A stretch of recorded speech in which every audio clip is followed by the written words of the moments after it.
Hello friends देखते पाচ্ছ আমার হাতে এখন ক্লাস 6 এর সেকেন্ড সামেটিভ ইভ্যালুয়েশনের পরিবেশ ও বিজ্ঞানের কোশ্চেন পেপার। এটা দক্ষিণ রসুলপুর হাই স্কুলের 2023 এর কোশ্চেন। চলো, টাইম হচ্ছে 50 মিনিট, এফএম হচ্ছে 25। প্রথমে কোশ্চেনটা আমরা চোখ বলিয়ে নেব, তারপর শেষে সম্পূর্ণ সমাধান তোমাদের জন্য করে দেব। দেখো, একের দাগে সঠিক উত্তর নির্বাচন করতে বলেছে। এখানে তোমাদের 5টা এমসিকিউ প্রশ্নের উত্তর করতে হবে। কোশ্চেনগুলো একটু চোখ বলিয়ে নাও। দেখো, এগুলোই উত্তর নয়, কোশ্চেন পেপারটা যার ছিল সেখান তার উত্তর, আমি নিজস্ব উত্তর করে দেব। তোমরা একটু চোখ বুলিয়ে নাও শুধু কোশ্চেনটা। দেখো, শূন্যস্থান পূরণ দিয়েছে এখানে 5টা, তারপর 2-1 কথায় উত্তর দিয়েছে, আর 4-এর দাগের 5টা কোশ্চেন দিয়েছে 2 নম্বরে। এই রইল টোটাল কোশ্চেন সেট। এবার চলো অ্যান্সারগুলো করতে থাকি। দেখো, প্রথমে 1-এর দাগ সঠিক উত্তর নির্বাচন করো। লোহার ধাতুর প্রধান আকরিক হচ্ছে হেমাটাইট। 2-এর কোশ্চেন, দেখো তোমার হৃদস্পন্দন মিনিটে 72 থেকে 80 বার, তার মানে এটাও ঠিক করেছিল। ব্রোঞ্জ ধাতু হচ্ছে তামা আর টিন মিশিয়ে তৈরি করা হয়। ইলেকট্রিক হর্ন বাজানো হলো কি হবে? বৈদ্যুতিক শক্তি শব্দ শক্তিতে রূপান্তরিত হয়েছে। ওয়ার কোশ্চেন, দেখো প্রাকৃতিক গ্যাসের প্রধান উপাদান হলো মিথেন, তার মানে এখানে যার কোশ্চেন ছিল সে পুরোটাই নম্বর পেয়েছে। এবার দেখো 2-এর দাগের কোশ্চেন, শূন্যস্থান পূরণ করতে বলেছে। কি দিয়েছে? কয়েকটা। একটা ফুসফুসে প্রায় ড্যাশটি বায়ুথলি থাকে। দেখো উত্তরটা কত হবে? উত্তরটা হবে 10 কোটি বায়ুথলি। তাহলে এই জায়গাতে 10 কোটি লিখে নেবে। এরপর দেখো কয়েকটা, আয়তন সমান দৈর্ঘ্য গুণিত প্রস্থ গুণিত উচ্চতা হবে। গয়েরটা, এসআই পদ্ধতিতে উষ্ণতার একক, উত্তর হবে কেলভিন।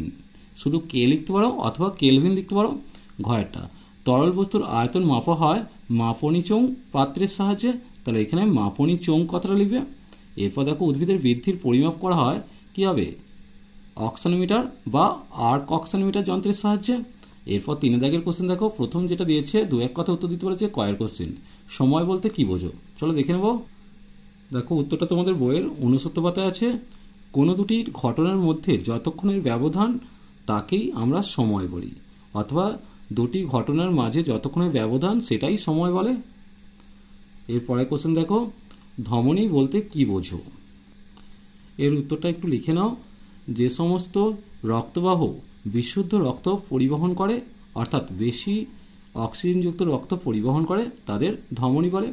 এরপর দেখো ফুয়েল বা জ্বালানি কি না? যে সমস্ত পদার্থ দাহ্য যেগুলো জ্বলে তাপশক্তি দেয় তাদের জ্বালানি বলে, যেমন কয়লা। 3 রকমের আগ্নেয়শিলার নাম লিখতে বলেছে। 3 রকমের আগ্নেয়শিলা কি কি আছে?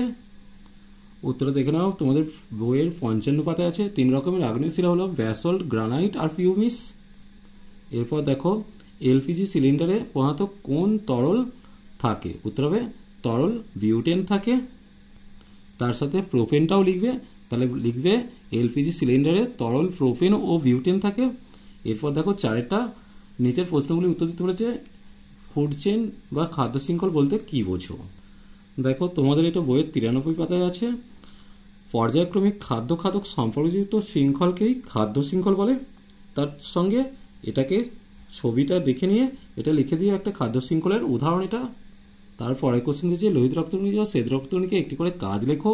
দেখো, লোহিত রক্তকণিকা অক্সিজেন পরিবহন করে বা শ্বাসবায়ু পরিবহন করে, আর শ্বেত রক্তকণিকা জীবাণু ধ্বংস করে।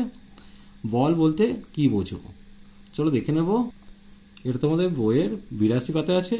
বাইরে থেকে প্রযুক্ত যে কারণের ফলে স্থির বস্তু সচল হয়, অথবা সমবেগে গতিশীল বস্তু থেমে যায়, বা তার বেগ বাড়ে বা কমে, বা বেগের দিক পরিবর্তন হয়, অথবা ওই বস্তুর আকৃতি বা আয়তনের পরিবর্তন হয়, সেই কারণকে বল বলে। এর পরের কোশ্চেন দেখো, ফসিল বা জীবাশ্ম কি? চলো দেখে নেব। দেখো, এটা তোমরা বইয়ের 59 পাতা পেয়ে যাচ্ছ। আজ থেকে অনেক কোটি বছর আগে শামুক, মাছ, সাপ মাটিতে বা জলের নিচে সাপ সবাই বেঁচে ছিল। তারপর একদিন মারা গেল। মাটিতে বা জলের নিচে পড়ে থাকতে থাকতে এদের দেহাবশেষে নানা পরিবর্তন ঘটলো। প্রথমে দেহের নরম অংশগুলো নষ্ট হয়ে গেল, তারপর সেই পড়ে থাকা অংশের উপরে ধীরে ধীরে জমতে লাগলো আরও পলি। মাটির নিচে কোটি কোটি বছর ধরে নানান পরিবর্তন ঘটে এই সব দেহাবশেষ একসময় পাথরে পরিণত হলো। এই পাথরের দেহাবশেষগুলো হলো জীবাশ্ম বা ফসিল। এখানে তোমরা ছবিটা দেখতে পাচ্ছ, এগুলো হচ্ছে সব ফসিলের ছবি।